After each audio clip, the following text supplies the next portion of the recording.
morning, dear students, and welcome to today's session. So, as you all had requested to start with the Tempest, so we are going to start with the Tempest, but today we are not going to start with the text. Today's session is just an ice-breaking session in order to make you understand what the play is basically about and to make you understand the different plots of the play as well. You need to go through the storyline that is given in your workbook. Try to read the story in gist so that it becomes easier for you to understand when we take up the text of the play. Now, as far as the play The Tempest is concerned, it is undoubtedly a compact and a close-knit structure. In fact, the play The Tempest is a very rightly wrought play, densely patterned, but very simple in design. It is in all probability Shakespeare's shortest play, and in all likelihood his last play. In it, Shakespeare has departed from his usual practice of not maintaining the three unities of the play, because in this particular play we find that Shakespeare has observed the three famous unities of classical drama. Now, the observance of these three unities by Shakespeare in the play is to a large extent responsible for the compactness of the structure of the play. Now, when we talk of the three unities of the play, these three unities of the play are the unity of time, unity of place, and unity of action. The unity of time required that the action of the play should not take more time than the representation of the play takes on the stage. Generally, a play requires 2 to 3 hours time to be performed on the stage. So according to this rule, the total time period taken for the play should be at the maximum 3 hours. However, this rule can be relaxed to allow the action of the play to extend over a time period of 24 hours or 1 day. It should not exceed more than a day's time. Now, in the play The Tempest, the action of the play does not extend over more than 3 hours. The duration of the action of this play is clearly indicated to us by a few bits of dialogues that takes place between Prospero and his chief aerial spirit, that is Ariel. The unity of place means that the action of a play should not shift from one place to another, and it should occur at the same location. In The Tempest, the entire action, in fact, occurs on an uninhabited and enchanted island.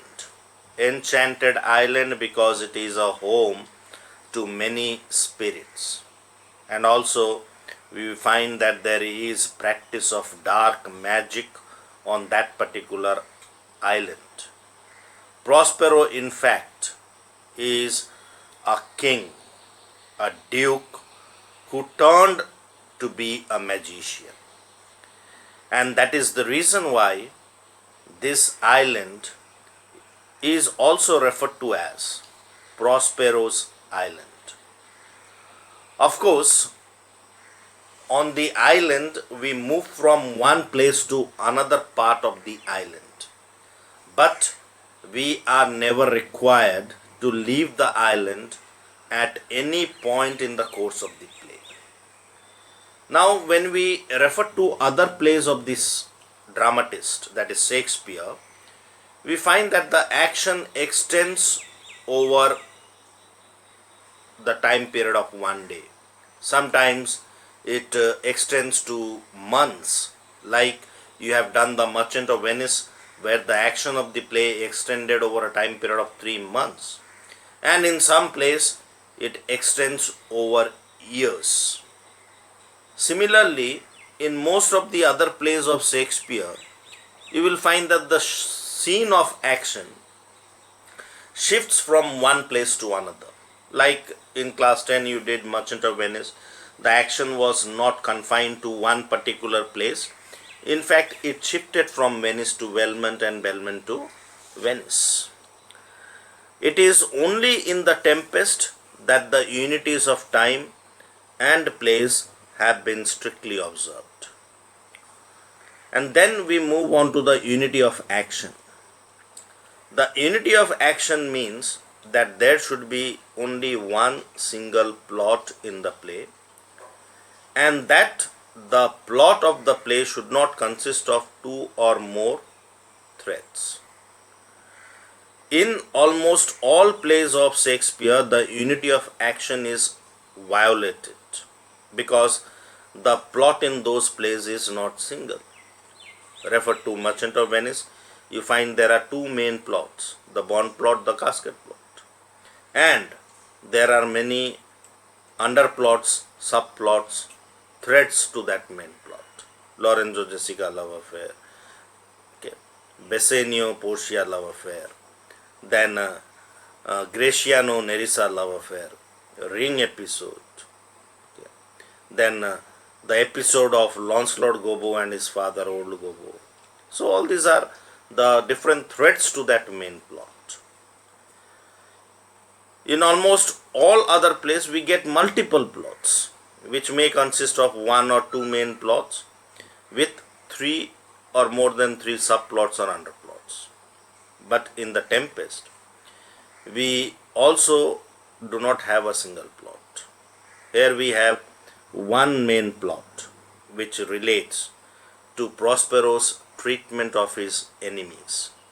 So Prospero was the Duke of Milan, but he was betrayed by his own brother Antonio, and he was forced to leave his island with his 3 months old daughter.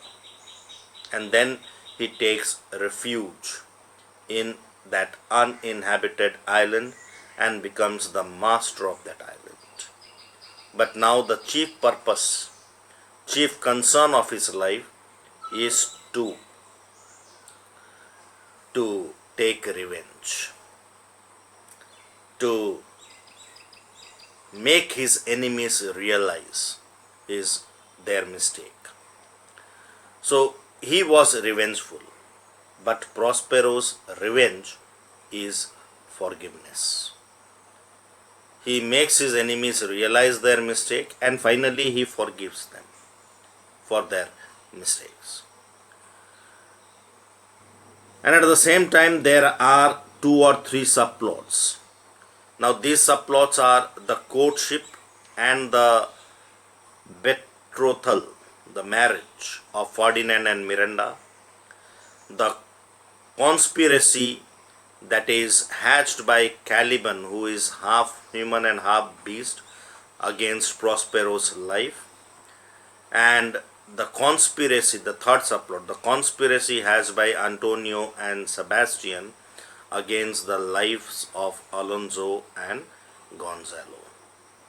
In spite of the fact that there are several threads of the story in the play, it yet produces a unified effect. And therefore, it is said or believed that Shakespeare in the play has observed the unity of action as well. However, we must admit that this particular unity has not been strictly or rigidly observed in the play. So, thank you. We'll continue with this.